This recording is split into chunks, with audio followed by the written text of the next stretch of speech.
ಶಾವಿಗೆ ಉಪ್ಪಿಟ್ಟನ್ನು ಮನೆಯಲ್ಲಿ ಈಸಿಯಾಗಿ ಹೇಗೆ ಮಾಡೋದಂತ ಹೇಳ್ಕೊಡ್ತಾ ಇದ್ದೀನಿ. ಹಾಗಾದರೆ ಮಾಡೋಣ ಬನ್ನಿ. ಈಗ ಒಂದು ಬಾಣಲಿಗೆ 1 ಸ್ಪೂನಷ್ಟು ಎಣ್ಣೆಯನ್ನು ಹಾಕ್ಕೊಳ್ಬೇಕು.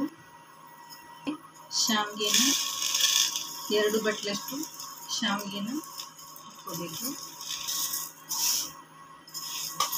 ಲೋ ಫ್ಲೇಮಲ್ಲಿ ಚೆನ್ನಾಗಿ ಫ್ರೈ ಮಾಡ್ಕೋಬೇಕು.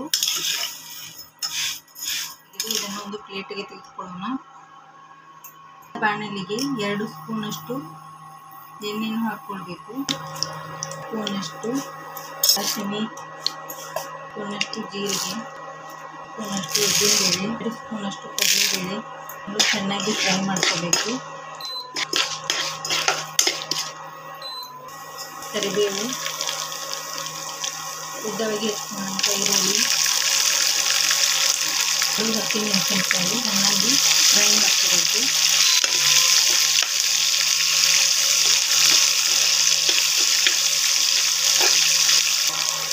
ಸ್ವಲ್ಪ ಉಪ್ಪನ್ನು ಹಾಕೋದ್ರಿಂದ ಈರುಳ್ಳಿ ಚೆನ್ನಾಗಿ ಬೇಗನೆ ಫ್ರೈ ಆಗುತ್ತೆ. 5-6 ಗೋಡಂಬಿನ ಹಾಕೋಣ. ಅದನ್ನು ಕೂಡ ಚೆನ್ನಾಗಿ ಫ್ರೈ ಮಾಡ್ಕೋಬೇಕು. ಅರ್ಧ ಟೊಮೆಟೊ ಸಣ್ಣದಾಗಿ ಹೆಚ್ಚಿಕೊಂಡಂಥ ಅರ್ಧ ಟೊಮೆಟೊನ ಹಾಕ್ಕೊಳ್ಳೋಣ. ರುಚಿಗೆ ತಕ್ಕಷ್ಟು ಉಪ್ಪು, ಅರ್ಧ ಟೀ ಸ್ಪೂನಷ್ಟು ಅರಿಶಿನ ಪುಡಿ ಹಾಕಿಕೊಂಡು ಚೆನ್ನಾಗಿ ಫ್ರೈ ಮಾಡ್ಕೋಬೇಕು. ಕೊತ್ತಂಬರಿ ಸೊಪ್ಪನ್ನು ಹಾಕಿಕೊಂಡು ಫ್ರೈ ಮಾಡ್ಕೋಬೇಕು. ಟೈಮ್ಗೆ ಹುರಿದಿಟ್ಕೊಂಡಂಥ ಶಾವಿಗೆ ಹಾಕ್ಕೊಳ್ಬೇಕು. ಎಣ್ಣೆಯಲ್ಲಿ ಚೆನ್ನಾಗಿ ಫ್ರೈ ಮಾಡ್ಕೋಬೇಕು. ಶಾವಿಗೆ ಮೇಲೆ ಬರುವಷ್ಟು ನೀರನ್ನು ಹಾಕ್ಕೊಳ್ಬೇಕು.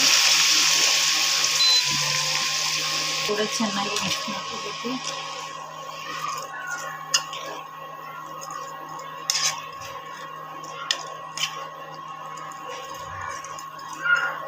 ಪ್ಲೇಟ್ ಮುಚ್ಚಿ 5 ನಿಮಿಷ ಚೆನ್ನಾಗಿ ಬೇಯಿಸ್ಕೋಬೇಕು.